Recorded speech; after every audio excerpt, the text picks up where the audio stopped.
Hey everyone, welcome to this podcast. I have a real estate agent, Tony McBride, and he's going to be talking about the real estate industry, more like the wholesaling part of it. And so here he is. And what actually initially drew you to the real estate industry in the first place?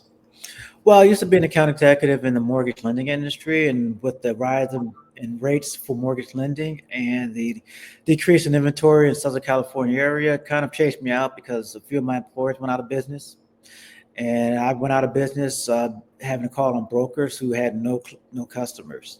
So, watching YouTube and listening to social media, I stumbled on wholesaling and getting into the real estate business, which in turn forced me to become a wholesaler myself. Awesome. So, what's been like one of your most significant challenges you've faced in real estate so far, and how have you overcome it? Well, I think one of the most significant challenges is working and living check to check. Right now, I'm bird dogging and finding properties, so there were months and there are months where I don't make any kind of commission, which really hurts a lot. And also taxes. Taxes aren't automatically taken out of my check, so I got to kind of figure those out. So those are my biggest hurdles because it forces me to hire a tax team and be more of an entrepreneur and a CEO instead of just being an employee. Yeah, 100%. And definitely got to keep accountable with all that stuff. It is pretty tricky. So it's good to have a team to do all that for you. So we were talking about before this that you're actually a screenwriter for scripts and you're actually being recognized internationally. So how do you actually balance your creative pursuits with your demands of high or real estate? I mean, Well, just like working a regular job, I really do set up, you know, hours of eight to eight to four, 8 to 5 for real estate, and then anything after that is for screenwriting. So I'm able to schedule my time accordingly, as if I'm working for someone, but that someone is actually me. yeah, definitely. I 100% get that. So also before this podcast, you talked about overcoming fear and setbacks, which is actually pretty much that's unfortunate you had to go through all that, but it's just part of the journey. So can you share actually a specific moment that when fear held you back and how you pushed through it? Fear has often held me back because starting your own business when you worked for someone for so long entails a lot of fear and combating fear. However, you have to burn your ships. At the time, I was just so distraught. I actually literally could not get another job because I jumped around through so many jobs. So it kind of forced me to battle fear and become more of an entrepreneur, having burned ships. Yeah, I totally get that. So it's pretty tough to be an entrepreneur, so it's totally relatable, and I understand that 100%. And you've actually spoken about self-help practices like meditation and visualization. Do you have any techniques that helped you grow personally and professionally through all that? Yeah, I do a lot of subliminals when I go to sleep. When I wake up, I do a lot of meditation, breathing exercises, affirmations. I listen to affirmations when I get up first thing in the morning. Then I work out as well. So I have a pretty much steady schedule for waking up and going to bed that helps me to kind of engage self help practices. Awesome. That's definitely a key tactic that the successful use to stay ahead.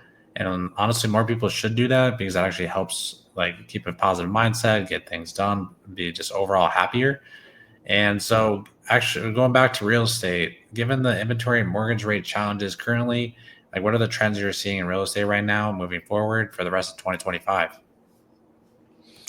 Some of the trends right now that I see, it seems like things are getting a little bit better. The rates are starting to stabilize. It's not as much as a disaster as 2024, 2023, where you had the inventory problems. Also, I have more of a plan. So as the trends start moving more to favorable, I can kind of embrace those trends for 2025 and hopefully capitalize off of them financially. Yeah, 100%. So, how do you plan on maximizing your efforts towards getting the most out of it of this next year or this year? Being planned, creating plans and carefully structuring my days so I can have plans and stick to those plans no matter how difficult to maximize. Yeah, 100%. Staying persistent and determined is definitely a very key tactic. So, are you seeing anything in the area that you're in California right now, and like trends, like more buyers, sellers, anything like that? Um, well, I think things are starting to cool down. I mean, I know last year, especially towards the end, buyers were very stringent, tight on the wallet, and sellers were very stringent, tight on the pricing, and it was hard to get the two to come together at times. But now I see, I would say in the first week of the new year, I'm seeing them come closer together. So hopefully deals can be closed a little bit more easily. That's good, and I hope for the best with that in this year and doing well with that. So, what's actually your secret to building relationships with the clients, and how do you actually ensure they last a long time and such a competitive field? I think the secret is no real secret. You want to provide good customer service. You want to provide excellent transparency. You want to know your customers, and you want to know the market and be a knowledgeable person and be a resource to your customers. Yeah, awesome. Definitely the cat tactic. So, and one of your tactics that we talked about before that was that you actually do a lot of networking, and it seems like to be the cornerstone of your business. So, like, what's your go-to approach for meetups and making these meaningful conversations? I would say be friendly. Always be friendly. Be open to meeting different people that aren't like you. You all have the one thing in common, which is the love for real estate. So be open, be friendly, be resourceful, and then you should be able to network. Awesome. Is there any like regular networking events that you go to in the California area? There are a few. I mean, there are a few steady ones, but I try to change it up throughout the month.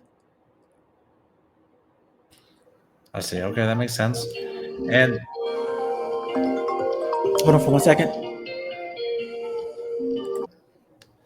so, what's piece of advice you would give someone starting out in the real estate industry or entrepreneurship in general?